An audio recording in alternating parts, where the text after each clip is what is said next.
Hello, my friends, and welcome into the shop. We got a project today. My wife wants one of those ladder, bookcase, shelf things, and I'm going to try to make her one, I guess, the way I think it should be made. And if you want to come along with me. If not, scroll on by.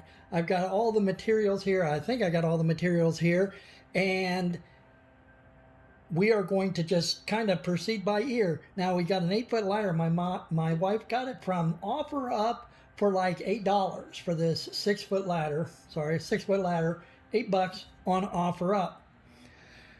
The next thing we needed was melamine for the shelves. So what I did was I took my measurements. Can I show you my measurements right here? Yeah. So I measured each of these shelves to determine the widths I was going to need and about the lengths I was going to need. And what I discovered was the shelves started about 5 feet and drop off a half a foot for every rung. Makes it pretty simple.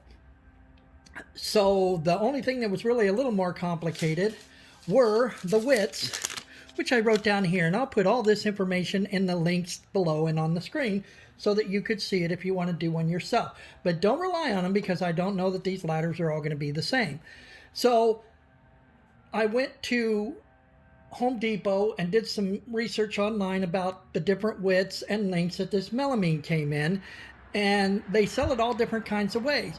But what worked the best for me was that for the bottom couple of shelves, I bought a piece of sheet good. Now that's a 4-foot by 8-foot sheet of melamine that has no edging around here. And what I did was I went and had them cut it to the first 2 widths for the bottom rungs of the ladder, which were like 17 3/4 and 16 1/2. And then I just had a piece left over. That way, all I have to do is cut these shelves to length, and I may have to rip some of the shorter shelves, but at least I don't have to rip any 4x8 sheet. So get your ducks in a row that way. I then got some of this iron-on melamine that goes along the edges of the boards so that my shelves will look nice when they're done. And of course, 3 cans of satin, which will look closest to the melamine for painting the ladder. And I got some 2-inch tape, and what I'm hoping is that this tape will keep me from chipping out the melamine when I go to cut it on my table saw. And finally, we got some 1.5-inch screws. We're going to screw up from the bottom into the melamine very carefully, make sure we're not going all the way through it, so that we don't have to cover anything on the top. We don't want to screw it from the top, just from the bottom. So we're going to be careful. We may have to countersink some of the holes. We also, on the step ladder, the opposite rungs, we were lucky to find a ladder that had rungs opposite every step rung on the back side of the ladder. However, they're down about a 1/2 inch to 3/4 inch, something like that, maybe even an inch lower than what the steps themselves are. So we'll have to use a little bit of our scrap leftover melamine material to block that up so that we can attach it. But that's enough explaining. Let's get to work. I'll be right back, everybody. Okay, now here's something that you may not all have, and that's a heat gun. So to prepare this ladder for painting, they've always got some sort of these little stickers or whatever, and they're going to stick out like a sore thumb if they've got these stickers on here. And since we don't need any because we're not using it as a real ladder anymore, then we're going to remove these. Now, if you try to just scrape them off, they're probably just going to peel and make a big mess on there. But a good secret is to try and use a heat gun. They sell these pretty cheap at Harbor Freight if you want one. Mine's had an accident or two, but it still works pretty good. So I'm going to start with a high heat to get this going and get this sticker all heated up. Don't put your hand in front of the heat gun because this thing will burn you guys.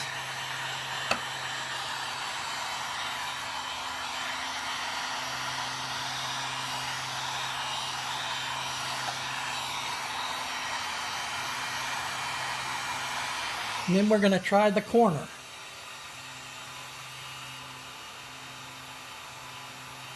This one's not ready yet. It's not hot enough.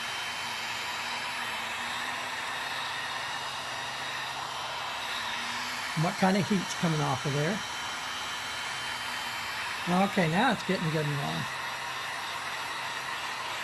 This will burn your ladder and your fingers, so be careful. So we're just going to keep testing to see if we got a loose corner. There it goes, look at that, huh? So now that we got that, we're going to turn down the heat on the heat gun, keeping it warm, but turn it down to a lower level. Okay? And we're going to start working at it until we get the top of it loose.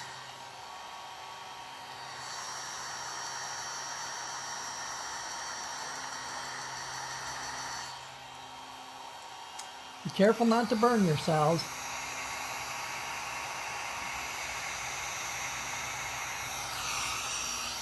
Now,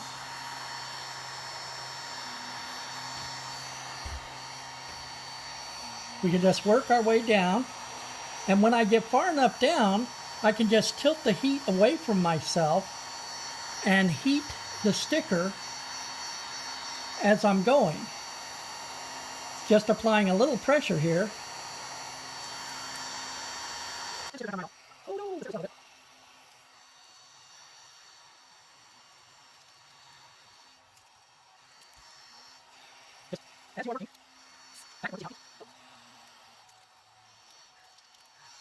Look at that.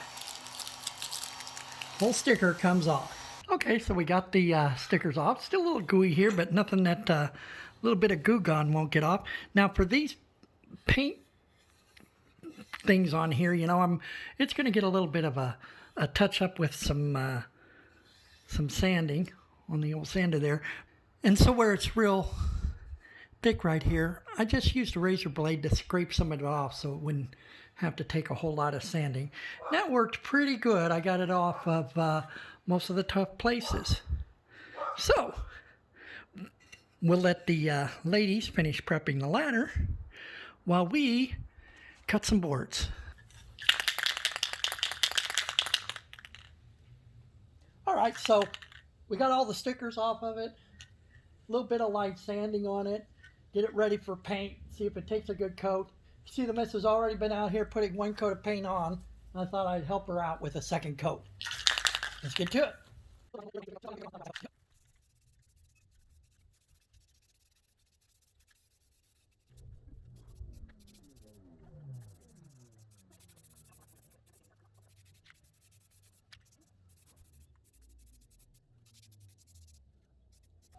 All right, well that's coat 2. You can tell we're not putting tons of it on the very top surfaces out there because they're going to have shelves on them. We'll be back with coat 3. And that's coat number 3.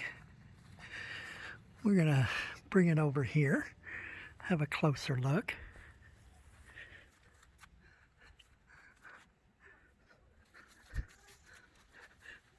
So once again, we didn't worry about the steps or the tops, because those are going to be covered by shelves. But we did get up under there, got up under here. All right, we'll have to touch it up, but we'll be back with the finished ladder. So we got our ladder all done. Looks great. You see the pictures of that. Now the next thing we have to do is start doing our shelves. So it's not going to be the same for everybody because it depends on how you want to do your shelves. If you want to make them different depths, you know, depending on the widths of the material that you can get, or if you want to make them real wood, that kind of thing. So what we did was we're going to go with melamine, and I wanted to use melamine that was already in fixed widths, like 12-inch, 18-inch, 24-inch shelving, so that we didn't have to worry about this edging around here. But my wife really wanted them the same widths of the rungs of the ladder, so that we were utilizing as much space as possible. Okay, so I've laid out my tape to about 4.5 feet.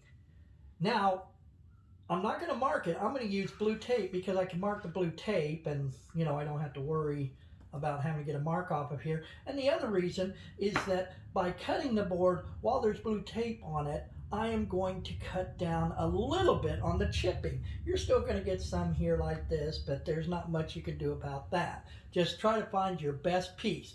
Now, if you decide what side you're going to use, make sure that the side you want to be showing is the side that's up. The side that you want to show on your shelf is going to be the side that's up because that's going to get the less chipping. The bottom side is the most likely to chip even more than the top does. So keep that in mind. I want to put this somewhere in the neighborhood of my 4'6" line. Next thing I'm going to do, I'm left my tape hanging off here because I want to tape the bottom as well to stop chipping. So what I'm going to do is I'm going to be cross-cutting this. So I've got all my material sitting here on a set of sawhorses. I don't want to mess the bottom pieces up, but I need to go all the way through this. So I've got a couple of 2x4s to stand this off so I don't have to worry about messing up any of my other pieces. Okay, so we're going to measure up 4 feet 6 inches in a couple of places, and then we're going to put a straight edge here and mark a line.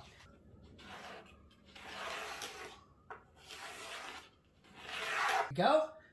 Now you can see the tape, and it doesn't have to be perfect, but the tape here is going to mark our 4 feet 6. This is going to be our scrap line that we're going to mark, because we don't want to cut right on this line because this is our 4'6" line. But we don't necessarily want to leave it either because that might be a little bit more than 4'6". So what we want to do is make sure that we're going to cut just a little to the scrap side of the line. You can set your guide however you want to, track saw, table saw, whatever you're going to use. This is how I'm going to do it. I'm going to use a couple of clamps and a level. 1 5/16 from my line, my cut line. I'm going to go 1 1/4 to make sure that I leave my line because I'm going right on the scrap side of it. Okay, now that we got our guide set, our edge guide set, a couple of good clamps on there, we've got our piece lifted so we don't damage anything under it. We are just about ready to cut. But before you do that, measure one more time. 4'6" inches, 1 1/4 inches for my guide. Now I've already set my saw depth gauge. I'll put the battery on. I'll be ready to cut. All right. Let's go ahead and cut. Now, I've got a lip over here. I'm being very careful with my fingers to keep them clear of the blade. And I'm just going to use my fingers to guide my blade along the edge. I don't want to push on this edge and move my guide. I just want to cut. Verifying that I do see the cut line where I want to see it for my blade. And we're cutting.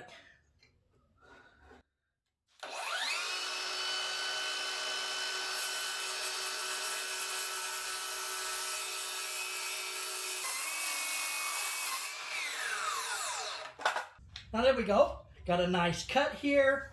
And now we can take off our tape and our clamps and see how it did. So there's my 4'6" piece of shelf for our ladder Christmas tree stand. I don't know what you want to call the thing. Anyway, all the rest of the boards in like kind. We'll be back to show you all of them in the ladder where they belong. Okay, well, I got everything, some scraps laying in here, and got everything kind of close to about where it's going to go and cut. Only had to, luckily with my measurements and the way I had the pieces cut at the store, I only had to rip one piece on my table saw, so that was not too bad. So remember, you can have that done. You can have all the cuts made if you're sure that that's how you're doing it. Now, if we look at how mine came out, it isn't quite as much of a slope on these ends as what my wife was hoping. So just for a giggle, I said, well, if we took progressively 2.5 and then exponentially another 2.5 plus another, that 2.5 plus another. So it'd be on the second shelf, it'd be 2.5. The third shelf would be 5 off. 7.5 off of this one, 10 off of this one, and by the time we got to the 12.5 off this one, that would leave it 1 foot 5 inches. So I went ahead and cut that one so that you could put a string here and see how much more of a slope that would give you. But of course you're losing shelf space if something doesn't fit under here, you know. Anyway, so we may go ahead and do that, but we can't put more back on. We can take more off, but we can't put more back on. And if we take more back on, all we'll lose is whatever our solution is for these ends for each shelf. So we may do that later. We may try it just this way. Well, that's just about going to wrap it up. Come back for part 2. Don't forget to like, subscribe, and share my videos. If you are coming up on your weekend, everybody, make it a good one. We'll see you at part 2.